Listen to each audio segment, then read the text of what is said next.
the Democrats in the United States are the biggest sort of marketing up you can possibly imagine. Why do you say that? I think I know what But you mean. remember, Americans are very weird. Americans are very absolutely but they let in too many Germans. If they want to walk around with their out, it's, and there were children on the beach, and no one was giving a Basically, what you do to construct a farmer's market is you take a Tesco Metro and you make it really People love the things. The country's gone to the dogs and look at it. Let's say you were an advisor to the Conservative Party. Look at that. In Italy, you can't you go to a motorway service station, doesn't matter, the coffee's fantastic, okay? You go to France, it's everywhere. I have no idea what's going Rory, on. we've got to wrap up. So Rory, thank you for coming back on the show. It's a pleasure. We have seen adverts becoming more and more politicised as we've gone on through time. Yeah. We're thinking of Jaguar, the latest NFL advert, Gillette, and so on and so on and so forth. What's going on, Rory? Various things. It's not all bad, by the way. It is rather ridiculous when it all happens simultaneously. Okay, so it's perfectly reasonable that, advertising should reflect the population. However, if you end up, it's one of those things that makes perfect sense on an individual level, but fails collectively if everybody simultaneously decides that it's impossible to have any white people in a commercial. That becomes ridiculous. It's also interesting in that the ethnic mix in commercials tends to reflect London rather than the UK as a whole, by the way, in that London's actually, if you like, unusual in having what you might call a black population that's roughly commensurate with the Indian population. The country as a whole, what would it be, 2 or 3 to 1? Ratio would be more normal. So it doesn't necessarily reflect an accurate view of a diverse British population.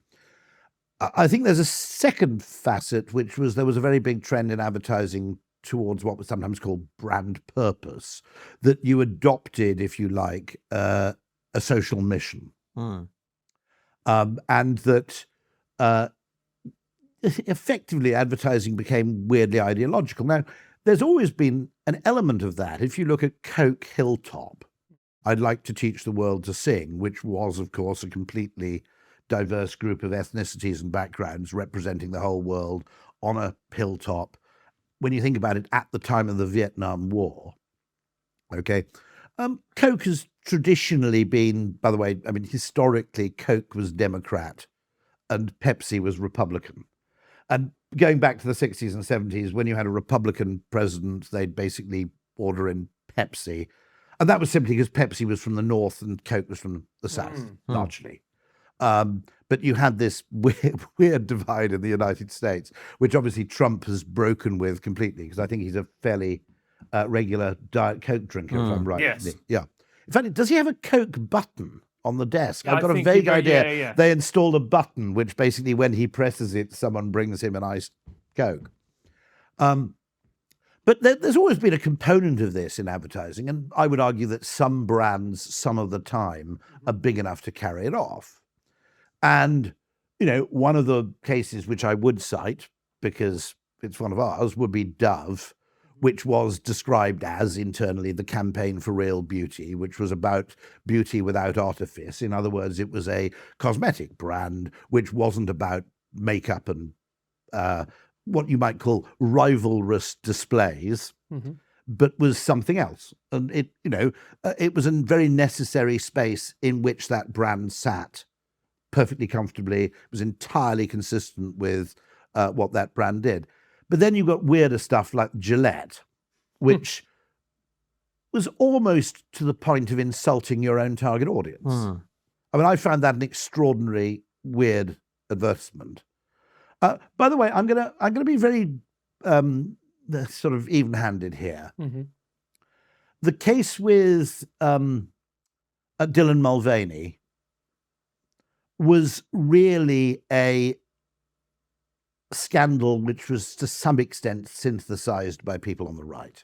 So for people who are not aware... Okay, so this was, if I'm right, it was... I'm trying to remember...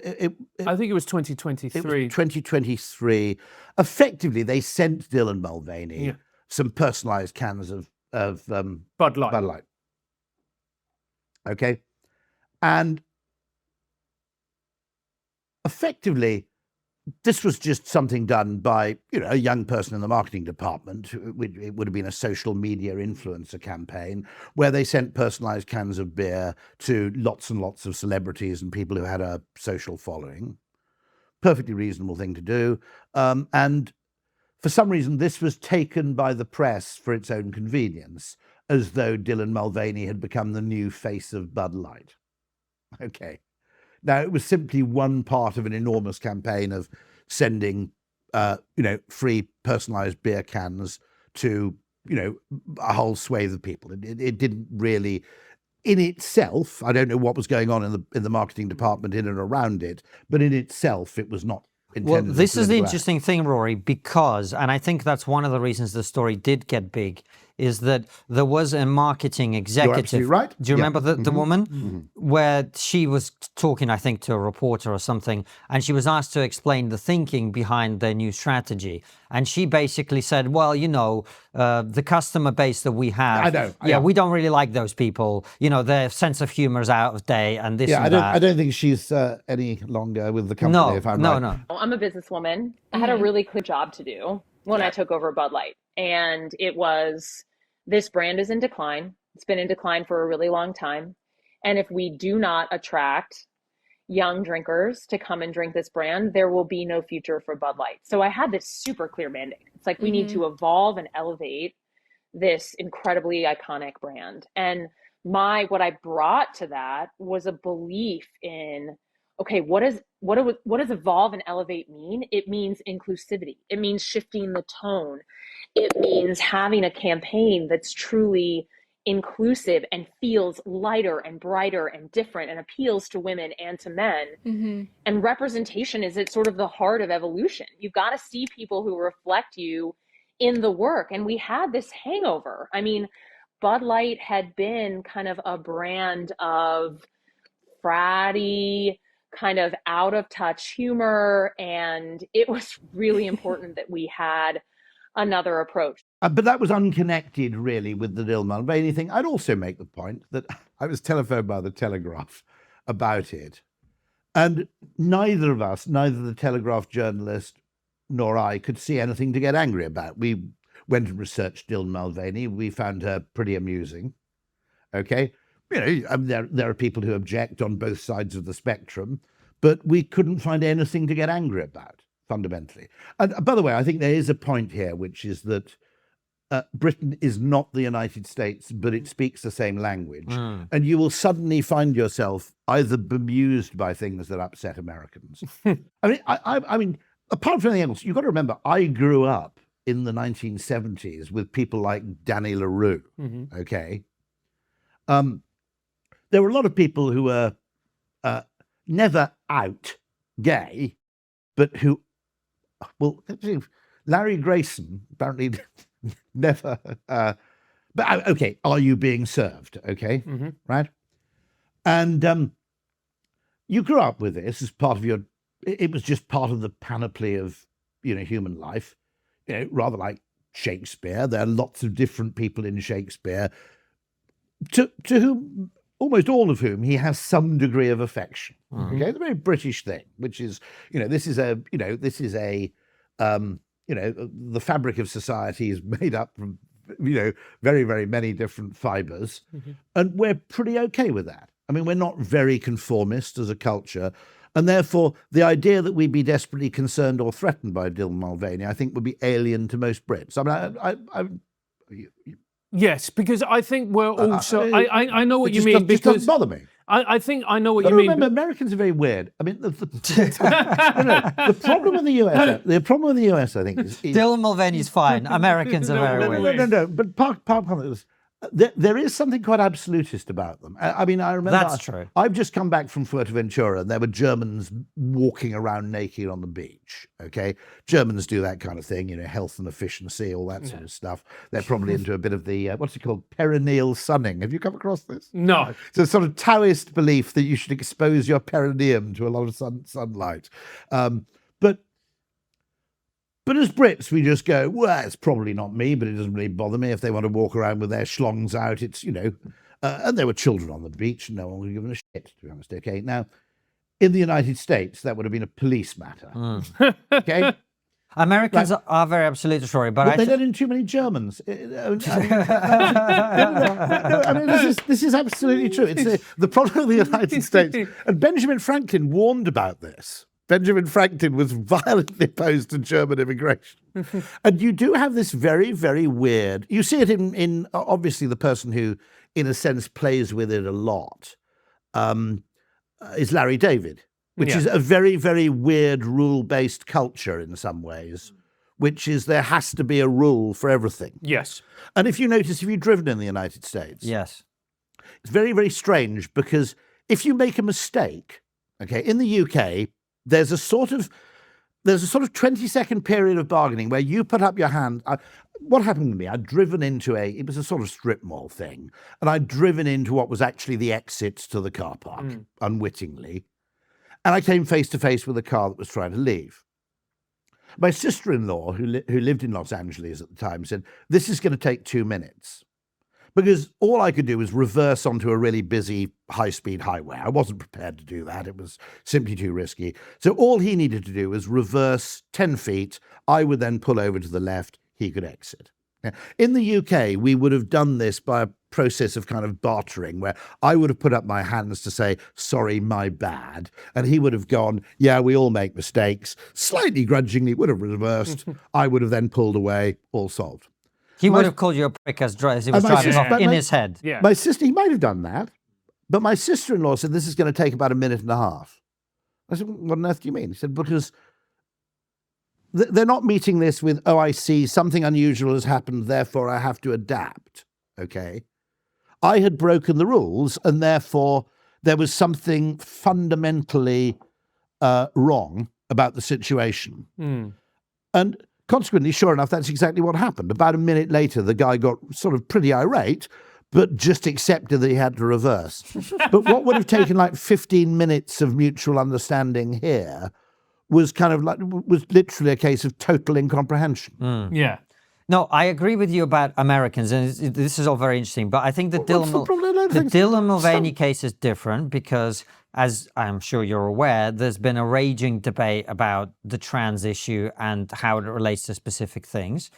And there are a lot of people that feel that we're all very happy to tolerate people being different. But when companies, feels like to some people, deliberately thrust this agenda, you know, there's a rainbow lanyard everywhere. Okay. Everyone's gender fluid and all of this. That's when people feel like, why is a mainstream product, and this, you're the advertising guy, so you push back on this if you want, but why is a brand that's a very common household beer, Bud Light in America, inexplicably Why is it lecturing me on something where it doesn't really have any particular... Why is it, forget about lecturing, why is it wading into very contentious social issues that are very divisive and polarizing, and then maybe you're telling me this is what you're supposed to accept? It's worth noting that if you take the big 5 personality values, variously called canoe or oceans, conscientiousness, agreeableness, extroversion, etc., the people who work in marketing are all disproportionately, wackily high on openness. Yes. Right. Well, creatives, And you'd kind of expect it. They're people who like to expose themselves to other stimuli, who are generally, quite experimental. They tend also to be young. And I think I'm fair in right in saying that whereas most of those values are fairly stable, I think openness does decline slightly with age, which makes perfect evolutionary sense, by the way. Which is, if you think about it, if I'm young, I go to different holiday destinations every time, and now I'm 59, I tend to like to go back to the same place. And the logic is twofold. I have both more experience to draw on, so I know what I like, okay? The likelihood that I'll make a fantastic discovery that suddenly I want to take up kite surfing, okay, is at the age of 59 fairly remote as a contingency. But also I have less remaining life to benefit from any discovery. So it pays you to be, so there's a double whammy there where it pays you to be experimental in youth and slightly conservative with old age. And that's why, by the way, having teenage children when you're about 50, which is kind of the age at which people tend to have teenage children nowadays, is particularly maddening, because just as you're getting to, let's go back to Madeira for the 4th time, your kids are going, I want to go to the Rio Carnival, okay? Which sounds to me like a living nightmare. But so marketing people, Madison Avenue doesn't understand Main Street brilliantly well in some ways. Doesn't matter with certain brands, which are also targeting those people. But advertising has probably served mainstream brands less magnificently than it has kind of what you might call prestige brands. Or in other words, there are those two human motivations, which is the urge to stand out and the urge to fit in. And I think people in marketing understand. Kevin Chester's a planner in advertising who's written about this a little bit, which is advertising people tend to understand the urge to stand out, to do something different, to be the first in your street too, okay? They're not so good at understanding the concomitant human urge, which is, I just want to fit in. Well, this is something that actually I was going to talk to you about that you've perfectly segued us into, because I was driving through London the other day and I saw Jaguar. Now, Jaguar obviously had this ad that everybody thought, I don't know what everybody thought, but many people thought was terrible. And then they had the slogan on one of their advertising hoardings, which I thought was very interesting and very telling in a political context, which was "copy nothing." And I By thought, the way, that phrase... Tell me you didn't come up with that. No. I'll tell you who did come up with it, which is Sir William Lyons, who is the effective founder of Jaguar.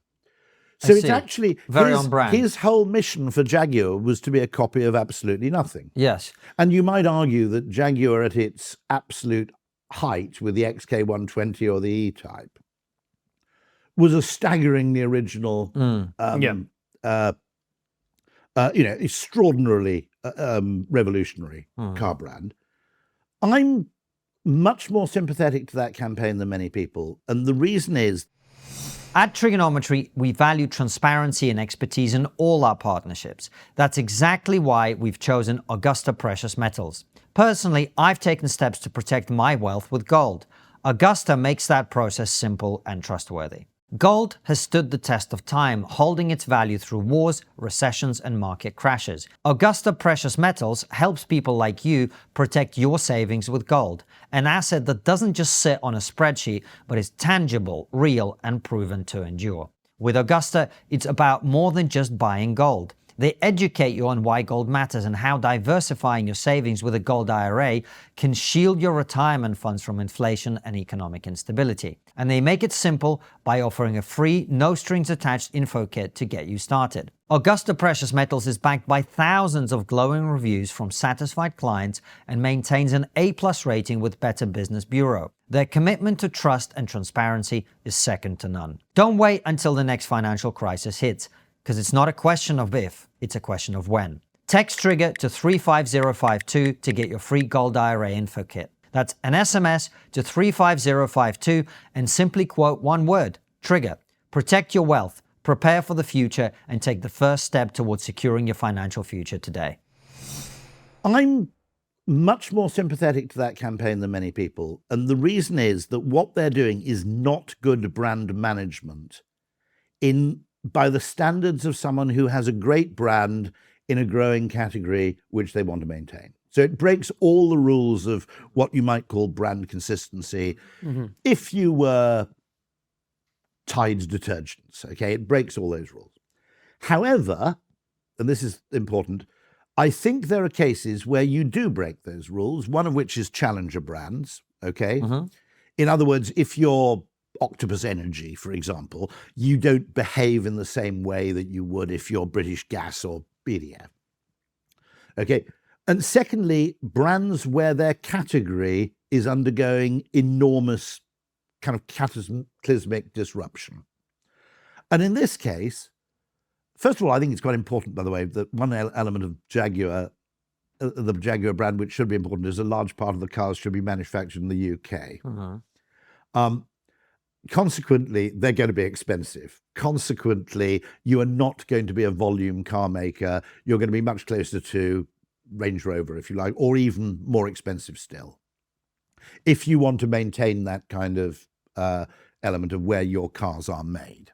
Okay, But it's fair to say that the coming of electrification is a little bit like the coming of the iPod in the music industry, okay? The usual assumptions and therefore the usual brand hierarchies no longer really apply. So we are seeing people who migrate from an Audi to a Skoda. In other words, they migrate from a petrol Audi to an electric Skoda. Quite a common pattern of behavior, by the way. Okay. Both owned by the same company, actually. I know. Yeah, so it doesn't actually Make any difference. But it's something that no one envisaged would happen. Yes. Okay, let's Take it. Yeah. Take it. Okay. And so consequently, you have, for example, German brands which have built an enormous amount of heritage around their competence in manufacturing, in particular the internal combustion engine. And suddenly cars are about software. I mean, suddenly cars are basically software. I mean, there are very, very few moving parts. I think the drivetrain of an internal combustion engine has something like 230 moving parts. An electric car has about 6, 7. I mean, I took my car in for a service, and they said, yeah, the brakes are fine, and what did they say? The brakes are fine and the tyres are fine. I said, what about all the other stuff? I said, there isn't any other stuff. Okay. So in the end, I got to replace the cabin HEPA air filter because I felt sorry for them and wanted to give them something to do. Okay. Because I suddenly realized these poor garages who once made a fairly pleasant living replacing your air filter and tweaking various, parts of your car, effectively, I mean, I'm sorry, but Faraday kind of wins this one just on the basis of simplicity.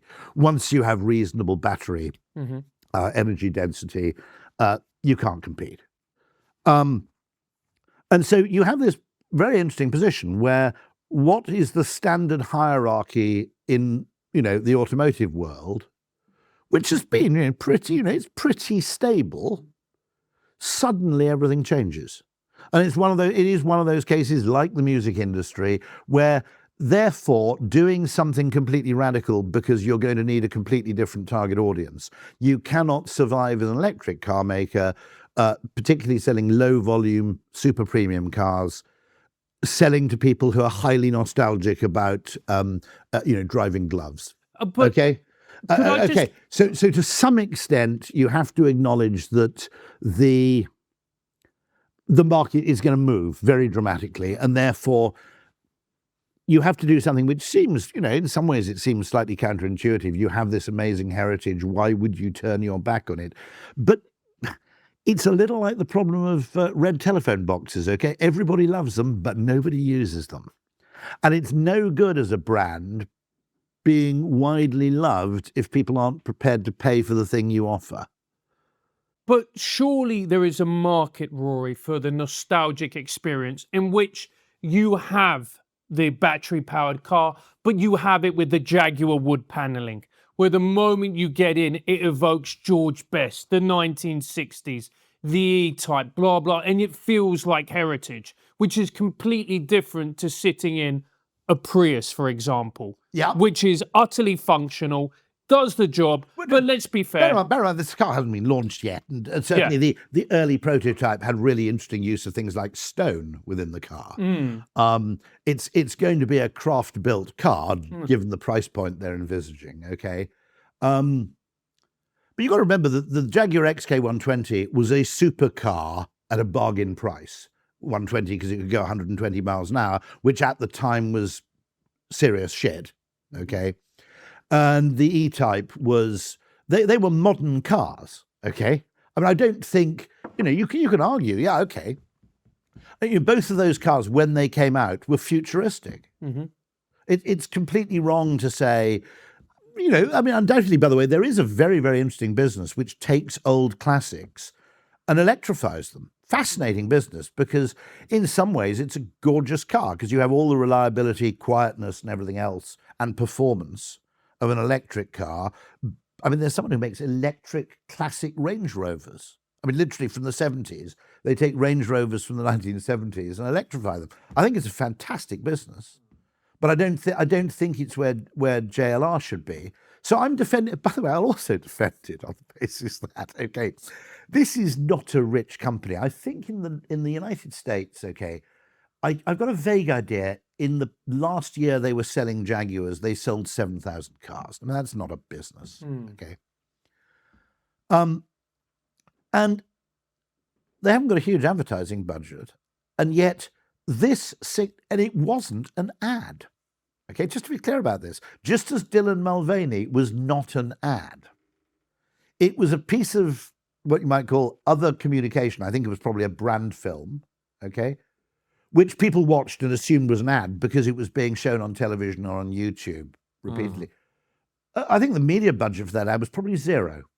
I don't think they actually paid for that ad to run anywhere. I think it was shown at the launch or it was shown actually as a kind of, I think, precursor to the launch. Now, about 5 days later, I was on a call with Rick Rubin, who was in Hawaii, and I said, "I don't suppose you've heard of the." "Oh yeah, I've heard of that." So Now, I see. Yeah, achieving.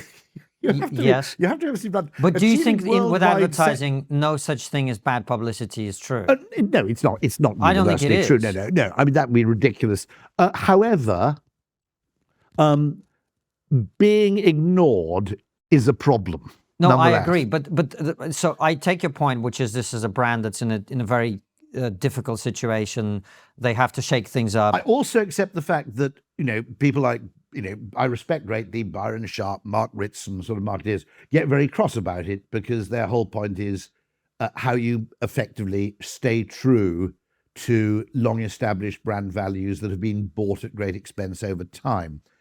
But you have to acknowledge the fact that those values were making a lot of people love Jaguars, but not many people were buying them. Yes, but what I'm asking, Rory, is something else, which is you talked about how people in advertising and in marketing are disproportionately young, disproportionately open to experience on the traits, etc. And I think what a lot of people sense is that they're really talking to themselves. And the problem is, I don't know how many 28-year-old marketing advisors or consultants they are talking are buying Jaguars. Well, okay. For 80 grand. The only argument I'd make is that you could say that there are two ways in which you can be perceived in the electric car market, okay? Which is a willing and enthusiastic early adopter of the technology, or as a heel dragger. In other words, we're going to hold on to this petrol stuff for as long as we possibly can. Now, Jaguar has done a very remarkable thing by basically closing down production of all ICE cars. I think for about a year and a half, it will not make a car, okay? And then it will start to launch. I think this is the 00, isn't it? It will start to launch 2 or 3 electric performance, pretty high-priced vehicles, for which what we have to do is say, okay, well, before we start agonizing about who the market is, we've got to say, how big is the market for this? My hunch will be worldwide. Is there a market for a super premium luxury electric car from a brand that's known, for a brand that actually has probably lost relevance? I mean, my sister-in-law wouldn't buy a Jaguar because she saw them as an old man's car. Okay? You can't, if you can have loads of people loving a brand, but if they ain't buying it, okay, it's the red telephone box problem. We all love them, okay, and so consequently, are there enough very rich people who want to be very cool in Los Angeles, Miami? You can imagine the kind of places, London included, okay, yeah, because they're probably not planning to make very many of them, okay, so it's not I don't think it's a. Now, bear in mind, I'm partly defending them just to be a little bit perverse because I thought the degree of opprobrium didn't take account of the business situation in which they found themselves. I think it speaks to the political dimension, and this is what I was trying to pick up on with the slogan, because it's interesting that it's the original slogan. But I just thought the slogan "Copy Nothing" is the most progressive slogan that you could ever possibly conceive of. Well, it's from 1928 or something. Okay. Well, quite okay, right. Exactly, right? Yeah. So this, because copy nothing essentially is, it's year zero. That's kind of the mindset behind it. And in fact, it's not possible to make a car while copying nothing, because it's still got the wealth of human history built into it, right? Okay, got wheels. the world It's got wheels and a combustion the world engine. would be a much happier place, I think, if it understood that there is a kind of universal law to things, which I would include evolution, animal foraging, algorithm design, business behavior. Okay, and that thing is usually called explore exploits trade-off, which is what part of your resources do you spend exploiting what you already know, and what part of your available resources do you spend exploring what you don't yet know, or what's changed, or what, in other words, in an incredibly stable environment, you could be where you had perfect information. You could be 100% exploit, 0% explore. Okay? There is the two actually, I think it's wrong to call it a trade-off. I think they're actually a yin and yang thing. I think they're deeply complementary. You can't afford to explore if you don't exploit what you discover, okay? Right? But equally, you become decreasingly good at exploiting because you exploit less and less and less if you don't refresh your knowledge by exploring, okay? And that's why, by the way, I would argue that marketing and innovation are the two parts of an organization which are not exclusively, by any means, but are the epicenter for exploration. And I think they're the same thing, by the way. I mean, I take a very extreme view. I think marketing and innovation are the same thing. One of them is effectively, okay, there are two ways you can make money. You can either work out what people want and find a really clever way to make it, or you can work out what you can make and find a really clever way to make people want it. Okay? Now, most successful businesses are a combination of both in some way and to some extent there. But that is effectively an exploratory activity to some degree.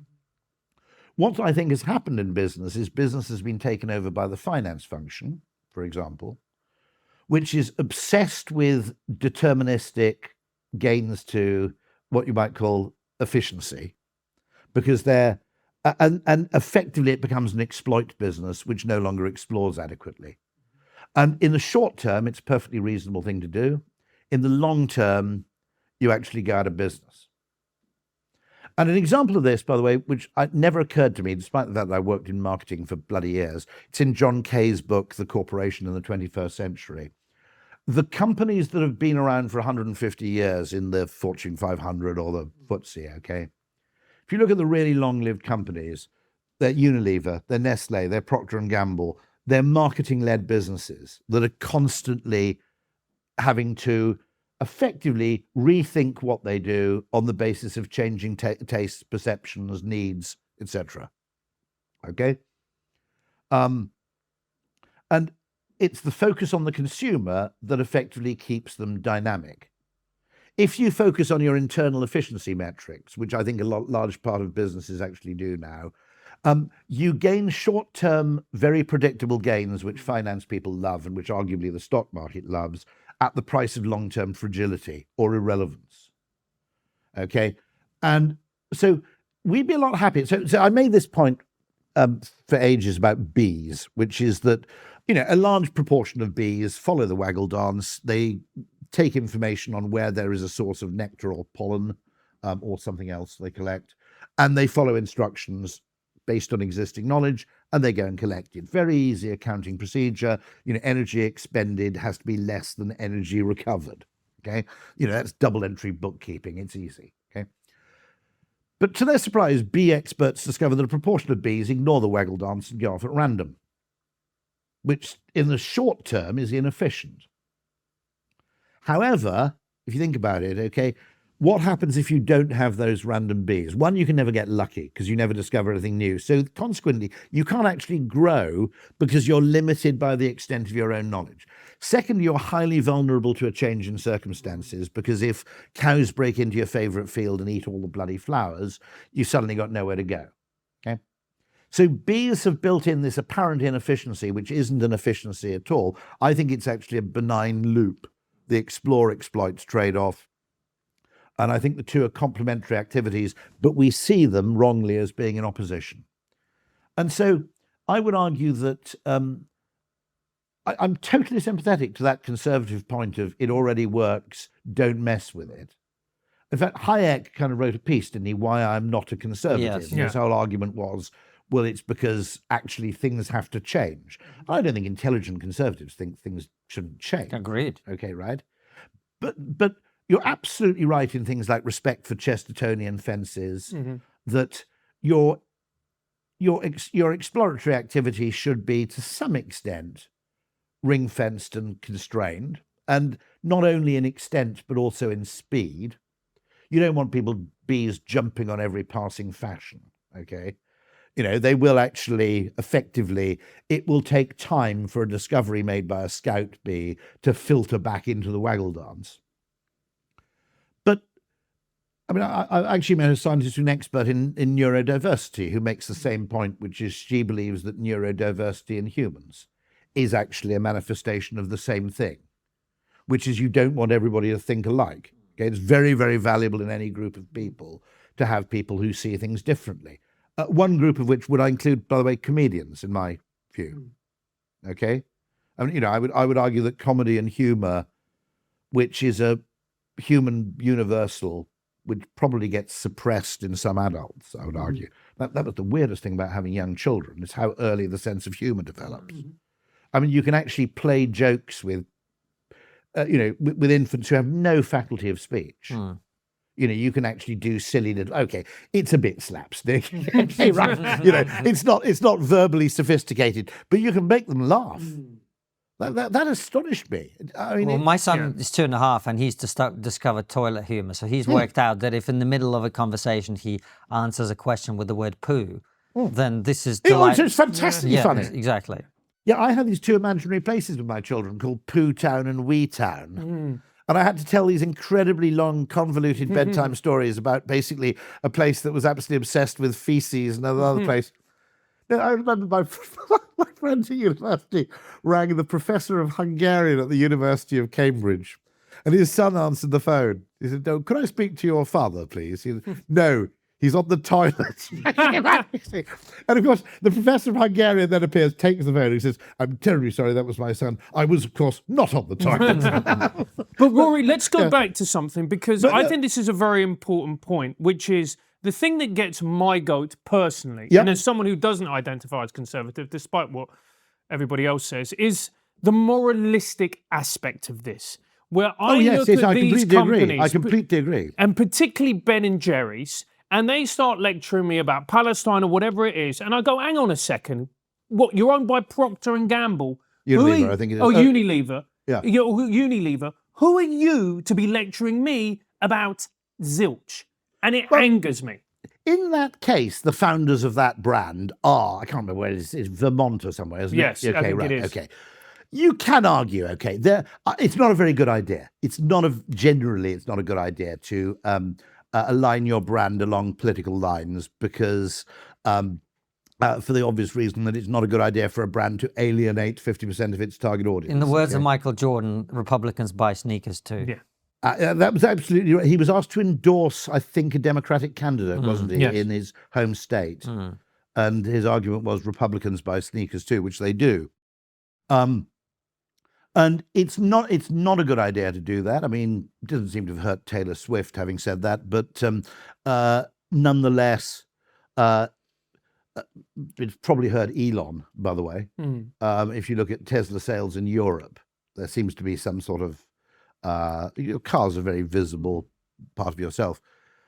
The other thing, by the way, which is really important, okay, and for crying out loud, the ad industry should be better at this than it is, okay, which is there is the intention and there is the outcome, okay? Quite a lot of wokeism is perfectly well-intentioned, okay?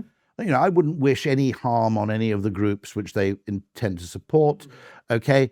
And some of it, by the way, has been actually pretty healthy. Okay, I mean, I'll give you an example. But John Cleese and I both agreed on this, which is, I mean, there are creative artists who don't agree on it, but I don't think that trigger warnings at the beginning of films are an altogether bad idea. If you've had some traumatic experience in your childhood, I mean, I had a friend who went out of a film when I was much younger in tears because, as it happened, he'd shot a friend in the eye with an air rifle in his early childhood, and the film showed someone being injured in the eye and the whole thing. I don't think that's. No, you can argue that it sometimes ruins the dramatic aspect of surprise, and I'll listen to script writers on that question. I don't think that's a bad thing to do, and the intentionality is good. Okay, I mean, the intentionality not to upset people is, after all, behind things like politeness and gentlemanly behaviour and very, very traditional conservative values. Okay, However, what you don't understand if you live in a bubble is reactance, which is there are behaviors that people are actually perfectly willing to adopt, but if you tell them to do it in the wrong tone of voice, they will actually develop a counter. In other words, this is literally a case where the activity is well-intentioned but counterproductive. And I think there's been a lot of that. I mean, I think that when things become patronizing, moralizing, when, for example, I mean, this was particularly true. I voted Remain, okay, and I actually became a Leaver because I was so horrified at the fact that the people who were Remainiacs, it wasn't just a question of they disagreed. They were incapable of acknowledging that there might have been a contrary opinion. And apart from anything else, okay, the quality of that decision was unknowable for 10 or 15 years, okay? The idea that you could be that certain of the rightness of your cause just struck me as fundamentally alarming. I mean, life's deeply ambiguous. I think in order to survive and maintain our sanity, we actually have to believe contradictory things. And you find that all through, I mean, okay, what worries me, okay, is that our education system is all about winning an argument. And there's something deeply hubristic about the whole idea of human rationality, which is rationality. In rationality, it's not enough to be right. You have to prove that everybody else is completely wrong. You see what I mean? That when you win an argument, if you use it's James O'Brienism, okay? Just because I can string together a logical sequential argument about something, okay, does not mean that I'm right and that everybody else is an idiot, okay? There are different starting points, there are different contexts, there are different viewpoints, there are different framings of the thing. And what's lovely about working in advertising is I keep making the point that the opposite of a good idea is another good idea. And I mean, okay, this is the most gloriously bonkers thing. You've probably done this. You live in Kent, okay? You've probably been to a farmer's market. To construct a farmer's market, first of all, it has the completely bizarre thing, which is that you buy direct from the manufacturer, but you pay more. Right. Secondly, it's an unbelievably inefficient way of buying anything. Basically, what you do to construct a farmer's market is you take a Tesco Metro and you make it really okay? You've got to pay in 6 different places to buy 5 different things. There's a cheese guy, there's the guy who sells the olives, there's the guy who sells the You're going back a few centuries in human history. And it's effectively, exactly, it's a reversion to some medieval concept of what a market's like. People love the fucking things, right? I don't entirely, and it's partly, it must be human exchange, it must be, the relational nature of the exchange. I think a large part of markets are street theatre. I think it's kind of performative, that we like being seen there, and we like exercising discernment. And we also, in a sense, there's probably an element of the jack of all trades heuristic, which is, well, if you only sell dips, they're going to be pretty fucking good, because otherwise you wouldn't be around in 6 months' time. It's why we buy. I mean, very interesting question. Why are fishmongers and butchers always totally different shops? When you think of this, say it's a similar mystery to why do the people who do heel repair also do key cutting? Okay, I like to think of myself as a kind of market Darwinist, going around the Galapagos Islands of. But you have to be comfortable in this business with the idea that large parts of life are inherently contradictory, that sometimes the right answer is not B, it's a mixture of A plus C. Simple as that, okay? And consequently, it's not safe to say that just because my motive for producing this Gillette ad is well-intentioned, that therefore it will have the consequences that I wished for. And by the way, I think a large part of DEI in the workplace has had the unintended consequence of really, really pissing off a large proportion of your own workforce through the implication that they don't deserve to be there. Okay? I mean, if you're really cynical, okay, you'd say that it suited the interests of employers to reduce the sense of legitimacy of its own workforce, because In other words, I can't really ask for a pay rise anymore because, I probably shouldn't be here in the first place. Okay. Now, I mean, there's a great phrase from, have you ever met Dan Davis, who wrote the book, The Unaccountability Machine? Fantastic book. But this comes from cybernetics. Cybernetics is, by the way, brilliant idea, branding disaster. It's a very, very interesting idea which studies the flow of information within organizations and the biases and constrictions and bottlenecks that affect information. Whereas what we tend to do is look at businesses through the lens of the flow of money. This is looking at things through the lens of information. And the problem with cybernetics was about 6 years after it was invented, Doctor Who came up with the Cyberman, which, broadly speaking, ruined the chances of this discipline through a completely unpredictable lexicographical misfortune. But one of the great phrases of Stafford Beer, I think, is the purpose of the system is what it does. Which is, you can have this system which is intended to do this wonderful thing, and it can actually end up having not only unintended consequences, it can end up being massively counterproductive. And I think that happens all the time, because when we intervene in a complex system, this isn't a simple Newtonian relationship between input and output. Completely weird and strange things happen. And by the way, I mean, I'm going to go off on a slight tangent here, which I Really? do. But there's a problem with the NHS. There's an informational problem with the NHS, which nobody's talked about nearly enough. There's also a problem with journalism to the same effect. Okay.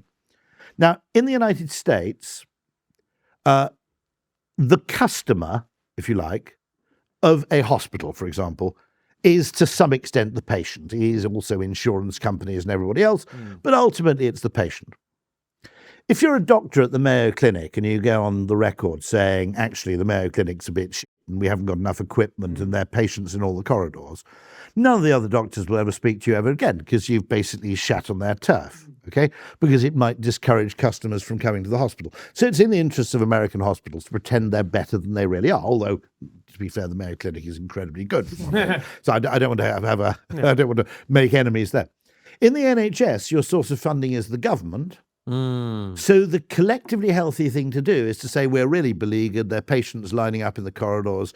Now, let's say you're an NHS consultant dermatologist and you appeared on Sky News and said, frankly, it's a bit of a piece of piss. I knock off early on Fridays. And, I've got a nice house in Spain, and frankly, I've got a nice office with a swivel chair, and I've got all the funding I could possibly want.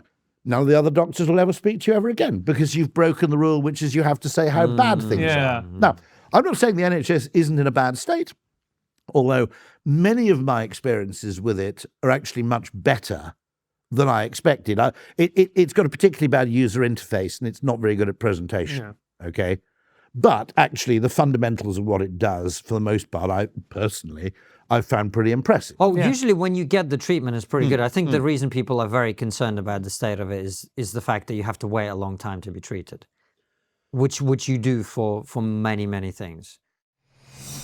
This podcast is brought to you in part by Stash. Are you still putting off saving and investing because you'll get to it someday? Stash turns someday into today. Stash isn't just an investing app. It's a registered investment advisor that combines automated investing with dependable financial strategies to help you reach your goals faster. They'll provide you with personalized advice on what to invest in based on your goals. Or if you want to just sit back and watch your money go to work, you can opt into their award-winning expert-managed portfolio that picks stocks for you. Stash has helped millions of Americans reach their financial goals and starts at just $3 per month. Don't let your savings sit around. Make it work harder for you. Go to get.stash.com/trigger to see how you can receive $25 towards your first stock purchase and to view important disclosures. That's get.stash.com/trigger. Paid non-client endorsement, not representative of all clients and not a guarantee. Investment advisory services offered by Stash Investments, LLC, an SEC registered investment advisor. Investing involves risk and investments may lose value. Offer is subject to T's and C's. Yes, I mean, personally, I think there are technological and psychological ways we can probably solve that problem to an extent. Okay, I don't think the waiting list is the correct unit of proxy metric for effectiveness. There are many conditions, after all, where actually back conditions, a lot of people get better off their own bat. Over intervening. It's worth noting that the US system is probably biased towards intervention. Yeah, oh, definitely. Yeah. It's Okay. one of the reasons that the trans issue was much more prominent, particularly when it comes to surgery and puberty blockers, etc. Because it's like there's money to be made from this, over there. So that you have this fundamental problem. You also have a problem in journalism. And I'm interested because you're from Venezuela and you're from Moscow originally, is that right? And you quite like the UK. Is Yeah, that- of Yes. Yeah. Okay. Yeah. Now, in journalism, if you write anything that's positive about anything, okay, you are regarded to be basically in the pocket of the PR industry, and you're not a serious journalist. Everybody's trying to be Woodward and Bernstein, basically, in journalism, aren't they? Everything's really. I mean, I think Paxman actually said it. Who is this liar and why is he lying to me? Is effectively his default position. Yes. I mean, I was surprised when I first had vague experience of practical politics that there are quite a few cross-party bodies where people perfectly amicably get on with people across the political divide to try and solve a problem to mutual advantage. Okay, I didn't really realize this was going on. I assumed the whole thing was just about internecine conflict. Yeah. Now, you have this problem in journalism, particularly in the UK. In the US, Yeah. they will hero a company. Yes. In fact, they'll show an unhealthy degree of deference and respect towards just very rich people in the US. In the UK, we do have an opposite problem. I think there are really, really interesting businesses in the UK.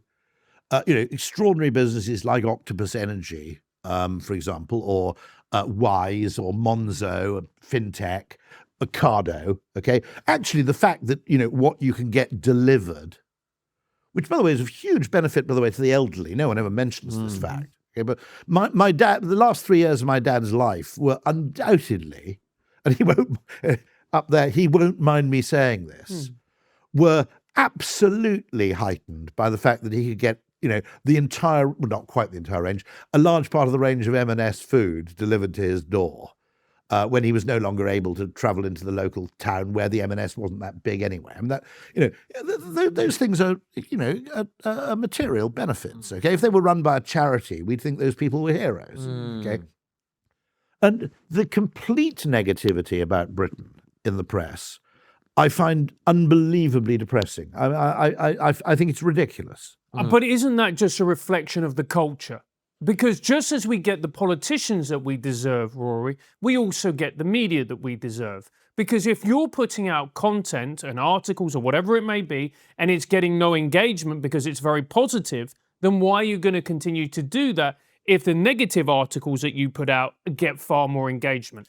This is a bit complicated because there's a very, very bright marketer at the Financial Times who argues, I think very convincingly, that what sells papers in a newsstand, which is what journalists are trained on, okay, is undoubtedly Daily Mail stuff.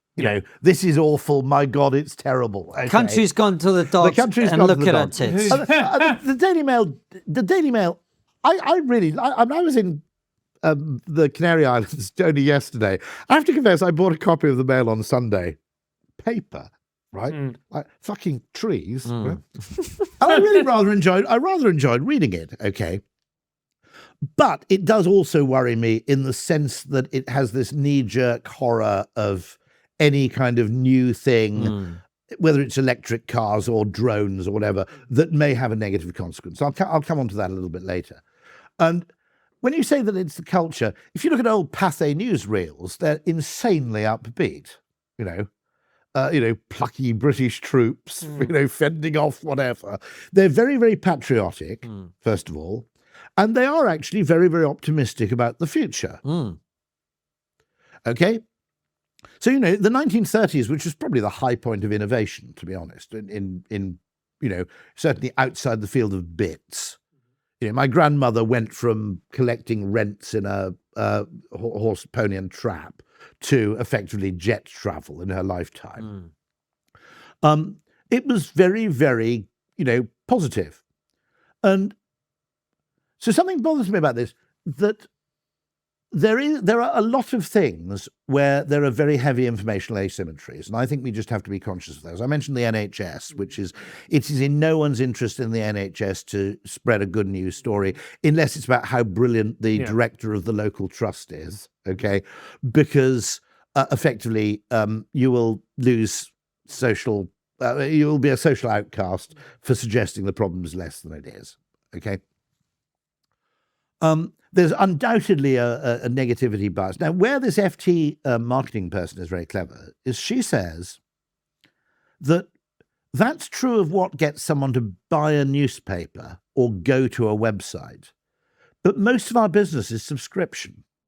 And what people like to read is not the same as what makes people buy a publication. Now, if you look at successes, I would say the Spectator, well, I would say this, wouldn't I, is actually reasonably balanced between optimism and pessimism, and between, positivity and negativity. It's not a doom-mongering publication. I can write positive articles, I can write negative articles. The Week, which is a fantastically successful, again, that's probably, 80% subscription-based? Okay. The FT, her argument is that actually, once we're a subscriber to a publication, rather than like once we make friends with someone, okay, we don't want them to be a massive, great doom monger. Okay, that's an element of journalism which actually comes from the days of newsstand sales. And that actually the negativity bias in journalism might be excessive. It's simply an interesting thing to explore. So it's rather like sugar and salt in food, and, yeah. and with nourishment. So you can put lots of sugar and salt in it into fast food, for instance, and that will initially make you crave it and want to buy it, but it won't give you sustenance in the long term. No. But that's what we talk about on the internet as clickbait. It's one of the reasons that, look, you always want to make sure that the way that your episode appears on YouTube is appealing to people. But there are certain lines where you see people taking shortcuts where they are putting the sugar and the salt all over it. And My trans dog attacked me. I joke about this, which is stuff. David Ogilvy very famously wrote that ad at 60 miles an hour. The loudest noise in the new Rolls Royce is the ticking of the electric clock. I always joke that 2025 David Ogilvy would write, "What are the 10 noisiest things in the new Rolls Royce? Number 7 will astound you." Okay? Yeah. There are all those things like lists. The whole thing is. Yes, exactly. The whole thing is effectively reveals that the human brain is to some extent hackable. The most extreme case of that being social media, of course, where there's the eternal paranoia that someone might be talking about you. Yes. Rory, let's take a detour from our side now. One thing we wanted to talk about, because we're running out of time, is marketing and kind of PR when it comes to the political environment now. Go on. So with the political parties in the UK and also with Donald Trump, is there anything that stands out for you that you think this is interesting to mention? One thing that struck me as a bit weird is that Trump derangement syndrome seems to be much less this time around. Oh, yeah. Well, it's because he's won. Well, he won decisively, I guess. Exactly. Okay. Exactly. So, but why does what is, after all, I mean, the difference between a decisive win and a narrow win is probably only 600,000 votes in the right place. It was a very demoralizing defeat for the Democrats in America. One also has to contend that the Democrats in the United States are the biggest sort of marketing f*** you can possibly imagine. Why do you say that? Well, I mean, first of all, the decision of Biden to run again should have been suppressed very, very early on. This must be suppressed. No. But I mean, if you've got some sort of party operation, there has to be a mechanism where you go, look, you cannot win. Or rather, in other words, the chances are that in some debate or some other thing, you fall down a flight of stairs, whatever happens, that renders the whole thing impossible. They're incredibly bad. I mean, their candidate selection seems to be incredibly bad to some extent. And I suppose their failure to understand Main Street. I mean, it was always a mess, wasn't it, the US Democrats? Because I mean, I mean, back in the 60s, it was a kind of coalition of sort of Southern racists and Northern liberals, you know, and it was a weird mix. It was always a kind of very bizarre hybrid sort of entity. But one would hope now they've got 4 years to get their act together. But by the way, I'm also baffled because I don't fully understand the United States, and there are a few people who now your regular listeners will probably go insane about this. But I've always found Elizabeth Warren completely sane and fascinating, and I'm really interested to read everything she says. But apparently, in the United States, she's viewed as completely barking mad. Bernie. After all, I can't work out any animus towards Bernie either. I don't think there's a huge amount of animus towards Bernie. No. What about UK politics? Something I wanted to ask you. Let's say you were an advisor to the Conservative Party. Bloody hell. Look at that. You look like you've got a splitting migraine, Rory. But you've got a brand. Yes. That much like Jaguar has been around for a very long time, was very successful at one point, the oldest party in human history, in democracies, etc., etc., etc., utterly self-discredited by its own actions over a very long period of time. Some of that was contrived. Some of that was synthetic scandal. Look, I'm not talking about Cakegate and Partygate and all this moronic shit. No, you've got to remember. I'm talking about this country. Our scandals are really shit. Oh, absolutely. Our corruption scandals. I think one of them involved a motor caravan. Well, I remember there was some kind of sex scandal in the Lib Dems where somebody was accused of having touched someone's back inappropriately, and the line at the time was only the Lib Dems could have a sex scandal without any sex. So I agree with you. But what I'm saying to you is I think the Tory party is widely discredited within its own electorate now. Widely. Very widely, because of failures of immigration, because of failures to, you know, we are all three Remainers or Remain voters who've then become, you know, very antagonized by the behavior of our fellow Remainers, all of us three. But nonetheless, on Brexit, you know, they didn't really do what I think people voted for. There's a wide sense of disillusionment with the Tory party. By the way, I mean, how would you rebrand them is what I'm asking. Well, there's a similar question here where I'm generally in favor of a reasonable degree of immigration, but I don't think it's. I think it has to have a democratic mandate. Of course, who your populace is. And what's happening is decisions on that are being taken by two groups of people who are lawyers and economists. Yes. And the first thing you've got to do is you've got to break this appalling stranglehold that there's a combination of lawfare and economics. It's also worth noting, by the way, that the economic interests of a government and the economic interests of an individual do not actually align that well, in that government would like to grow GDP rather than GDP per head. I keep making in terms of paying off debt. Okay? But Rory, give us the rebranding. Okay. How would you rebrand the Conservative Party? The first thing you've got to do is well, true of all political parties, are far too much enthralled to neoliberal economic theory, which only has partial explanatory value, doesn't have that much predictive value. And the extent to which, the first thing you've got to do is effectively, first of all, I'd probably go heavy on localism. I think there's a massive case for the devolution of power. If I'm right, Kent is actually effectively devolving. Is that right? Yeah, we're going to have a mayor. Is that yes, right? You're going to have a mayor of Kent. Different parts of Kent are going to have mayors. Actually, I think there's 3 or 4. No, I thought Medway and the anyway, but because it's got a population of 1.8 million. It's not a. I mean, a lot of people don't fully. So, localism. Okay. Yeah. I think the extent to which economics drives decision making and drives the narrative is completely unwholesome. Most people aren't narrow wealth maximizers, okay? I mean, I always say in business, okay, there are people who behave as economics suggests is rational. Those people do exist. I mean, famously, John Kay always says that economics describes the behavior of his cat very well.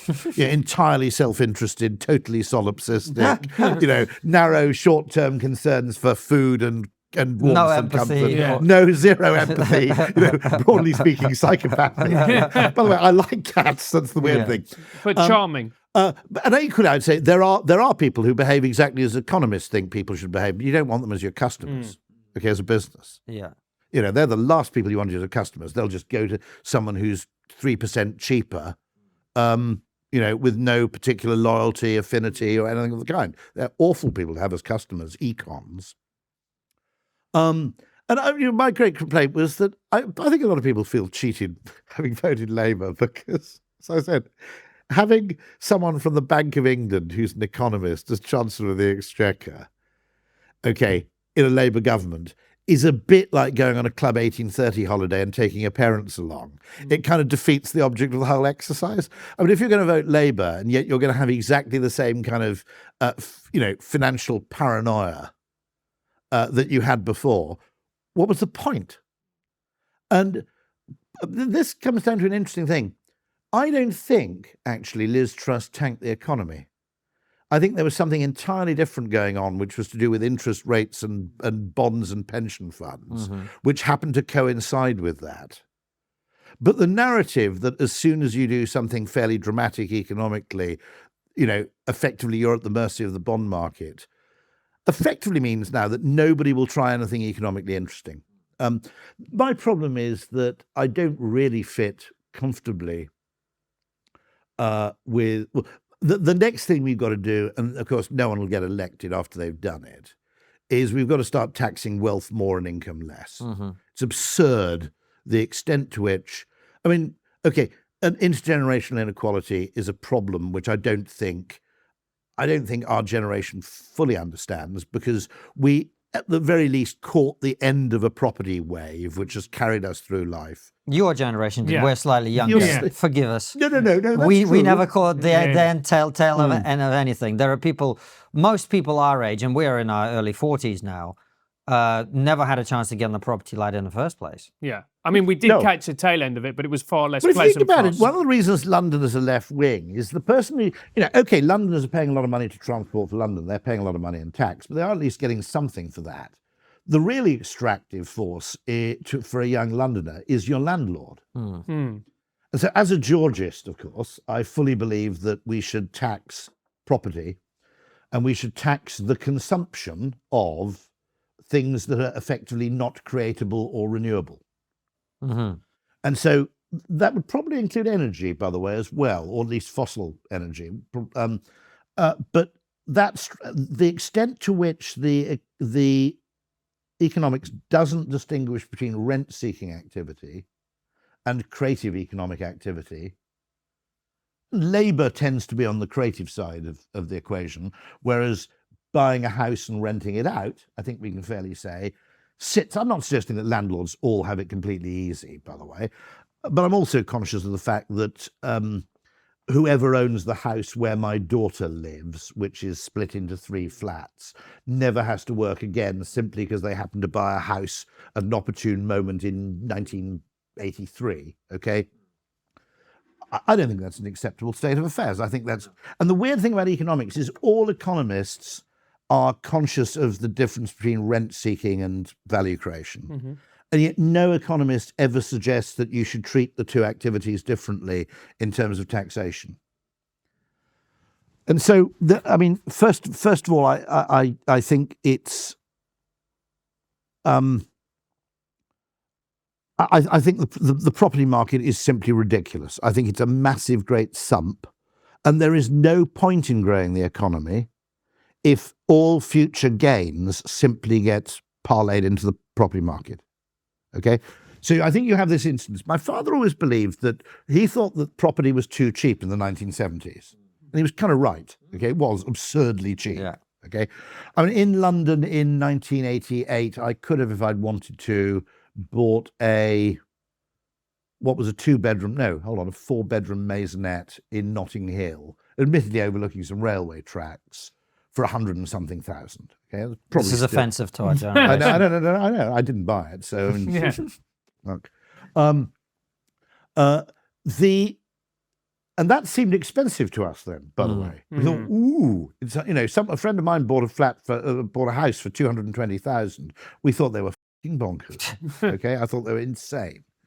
And they're now living in Spain, and the house has 5 people living in it. By the way, okay. So if I'm. To be honest, I think the only reason young Londoners aren't actually becoming murderous is they don't really realise how different it used to be. They don't have the chronological context to realise how different it used to be. But there's a fundamental problem here, which is that if you... this is a joke I tell to Indian friends, which is there's no point in growing the Indian economy because the surplus will just be spent on weddings. Okay? And my Indian friend said, look, I got married 3 months ago. That's not even funny. Okay. But if you have this thing that will basically soak up the greater part of people's disposable income. My father's belief was that one of the reasons in the 1970s property was cheap was that things like cars, televisions, washing machines, foreign holidays were really expensive. Okay, and therefore you didn't have all, if you really wanted a washing machine and you wanted to go off to the Costa every year, you didn't have that much money left to actually spend on your house. And now my argument is, what's the point? I would argue that this is totally self-serving and a load of bollocks, but I'll tell you anyway. People like me in what you might call the creative competitive economy are helping produce and market and distribute 65-inch televisions for, 650 quid. Okay. Now, bear in mind, in 1998, such a thing wasn't even available, didn't even exist. If you'd shown one of those things to Louis XIV, he would have given you half of Gascony in exchange for your Samsung telly, right? And your drone, right? All of those things become miraculous, where there are network effects and gains to scale, become miraculously, insanely, stupidly cheap. EasyJet. I'm a huge hero. I'm a huge fan, by the way. I will not die on a hill, but I will passionately defend Starbucks, Costa Coffee, Holiday Inn Express, Premier Inn, what I call the Satisficer, pretty good quality, very good value brands. Because they've done actually a service which they've killed off the shit part of the market. Oh, isn't that a bit unfair though, Rory? Come on, there's loads of what the Americans call mom and pop businesses that have been driven to the wall by these. The good ones survive. I would argue though. Okay, you didn't try and stay in a hotel in Britain in the 1970s. Trust me, they were absolute. Okay, and so what Starbucks does, I'm not claiming that Starbucks will give you the best cup of coffee you've ever had in your life, but it means that if you want to compete as a coffee shop, you've got to be a bit better than that. You've got to up the game. They don't. In some ways, what they do is they don't raise the ceiling, but they raise the floor. Now, I had a cup of coffee in B&Q in Tunbridge Wells, in your spiritual home, in a big branch of B&Q about a year ago, and I remember thinking, hold on, this is better than the coffee I would have got at the Ritz had I been to the Ritz in 1984. Do you know, that's so funny you say that, because my grandfather, who came to this country in the late 80s, I think, and he loved Britain, but when he first arrived, I think he went into a coffee shop and he got a coffee. And I think for the first several years of his life here, he would complain about coffee at every single place because he just assumed something was wrong with it. No. France is still largely shit. France? Yeah, they place enormous sort of stature on food. Yeah. But until recently, you couldn't get fresh milk in France at all for some weird reason. Everything was like super pasteurized. And I was talking to an Italian, so don't take my word for it. The Italian was similarly bemused. He said, "Why in Italy you can't you go to a motorway service station, doesn't matter. The coffee's fantastic. Okay, you go to France, it's everywhere. I have no idea what's going on." Rory, we've got to wrap up, and on France is something we love to do on the show. So it's a perfect ending. Sorry. In terms of we've insulted Americans and Germans. Somebody has to take a call on taxing wealth more.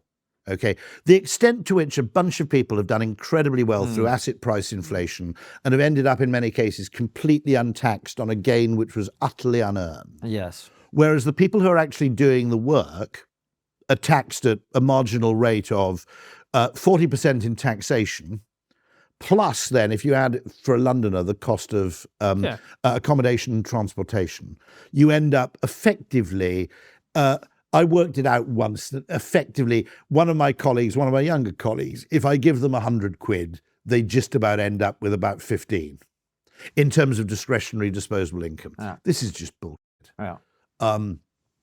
Now, how you get re-elected after you've tanked the housing market, I don't entirely know. The other thing we need to do is there are areas of economic activity which are highly promising, which we need to explore, and where I think we're too risk averse. I think that one of the cultural changes that's happened over my lifetime is an incredible sort of aversion to harm. Yes. Extraordinary aversion to harm, to the extent of people being, you don't even need someone to be offended. You just need to be able to hypothesize that someone might be offended. Okay. And I met a guy called Bobby Healy in Ireland who runs drone delivery. Now, I'll be candid with you. I get a lot of things wrong. And I talk about those things. There are things I've been totally wrong about. I mean, in terms of predictions as to technology and other things of that kind. But I always thought drone delivery was a load of old bollocks. Okay. I just thought it was technology in search of an application. And then I looked at the economics of what he does, which is you take over a few parking spaces on the top of a shopping mall. Anybody who wants anything from the shop in the Dublin suburbs, you take it upstairs, pop it in the drone, you deliver it at 60 miles an hour over a distance of 2 miles. It lowers the thing onto someone's, typically their trampoline in their garden, okay? And the cost of that delivery is about 10p. It's insanely cheap for last mile delivery. Now, what's going to happen here is that someone's going to try starting that, and someone's dog is going to be mildly hurt by a falling tin of baked beans.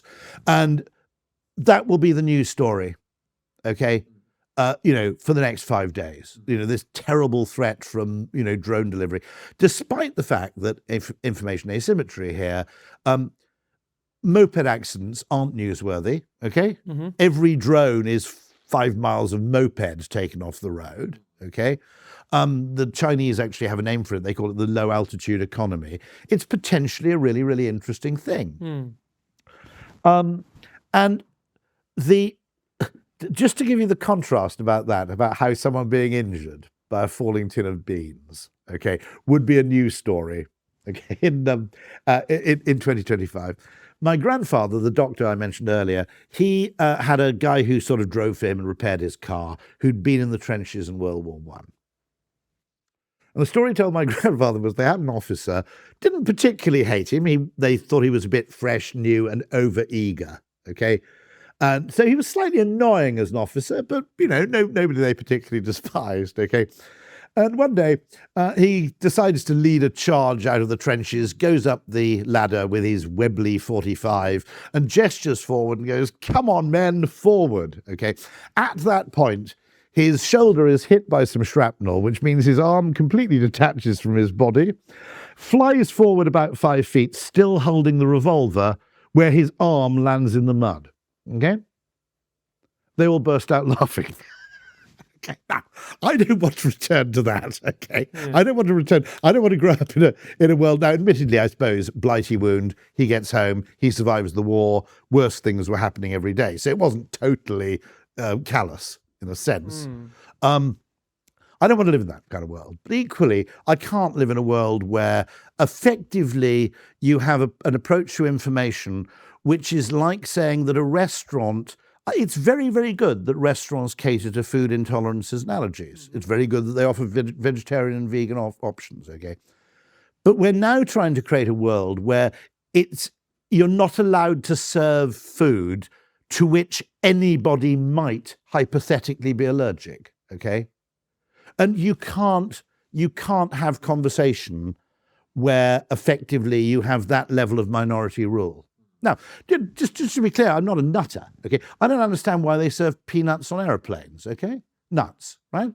I accept the fact that some people have very bad nut allergies. Now, I really like nuts, and I don't have a nut allergy, but I'm not so keen on nuts, okay, that I go, oh, God, the prospect of 6 hours without eating nuts is intolerable to me, right? It's not like banning vaping, for God's sake, right? Okay? I don't understand why they allow nuts on planes. I don't need the f***ing things. I don't want someone to have an anaphylactic shock at 35,000 feet. And for that matter, I don't want the plane to have to land in Reykjavik for 2 hours while someone's medevaced off, okay? Just don't have the nuts on the plane. It's fine, okay? But equally, you can't have a world where no one's allowed to eat nuts under any circumstances because someone somewhere may actually be, may have a bad reaction to them. You can't calibrate the world that way. It's just not realistic. Well, you've preempted and answered our last question, which is what's one thing we're not talking about that we should be. I feel like you kind of covered that. So join us on Substack where we ask Rory your questions. Who will be the winners and losers from the age of AI in marketing and advertising?